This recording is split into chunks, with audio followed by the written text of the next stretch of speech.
আসসালামু আলাইকুম রহমতুল্লাহি বারাকাতুহু। দূরে কাছে দেশে বিদেশে যে যেখানে আছেন প্রতিটা আমার ভালোবাসার মানুষকে এবং ইসলাম ধর্মের মানুষকে আমার ঈদুল আজহার মোবারকবাদ জানাই, ভালোবাসা জানাই। ঈদ খুশি, ইসলামের ইতিহাসে ঈদুল আজহার একটা বিরাট গুরুত্বপূর্ণ বিষয় রয়েছে, যেখানে আব্বাজান ইব্রাহিম আলাইহিমুসসালামের ভালোবাসা, তিনার নিজের সন্তানকে আল্লাহর ভালোবাসায় কুরবানি দিবার যে খব দেখেছিলেন, সেটাকে তিনি আল্লাহর প্রেমের জন্য উৎসর্গ করার জন্য আগিয়েছিলেন। আল্লাহ তিনার ভালোবাসাকে, তিনার ছেলের কুরবানির যে ভালোবাসার যে নিদর্শন দিয়ে দেখাতে চেয়েছিলেন, সেই হিসাবে উম্মতে মুহাম্মাদির জন্য সেই দিকে খেয়াল করে পছন্দ মতো নিজের মেহনতের হালাল পয়সা থেকে আল্লাহর ভালোবাসায় হালাল পশুকে কুরবানি করা, এটা হচ্ছে এই ঈদ।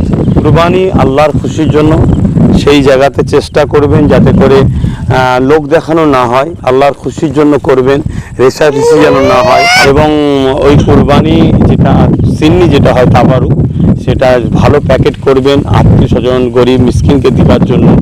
সেগুলো যেন রাস্তাঘাটে কোনো জায়গায় না পড়ে, কেন এটা অনেক পবিত্র পাক জিনিস, সেটা পড়াটা মানে অন্যায় হবে এবং নিজের বিবেকের কাছে বাধা দেবে।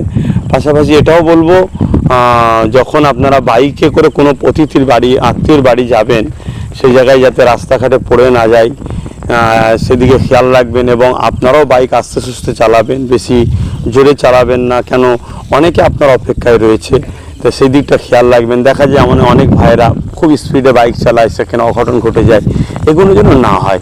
সময় অবশ্যই মূল্য আছে, কিন্তু জীবনের মূল্য অনেকটা বেশি, জীবনকে মূল্য দেওয়ার চেষ্টা করবেন।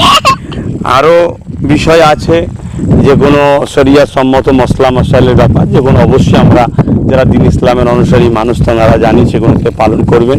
আমি আরও একবার বলি, পরিষ্কার পরিচ্ছন্নতা ইসলামের একটা ইমানের একটা অঙ্গ, পরিষ্কার পরিচ্ছন্নতা বজায় রাখবেন। তারা সকলে ঈদুল আজহা খুশি হোক, আপনাদের জীবনকে খুশিতে আনুক এবং আপনার সকলের কুরবানিকে আল্লাহ কবুল করুক, এটাই আশা রাখবেন।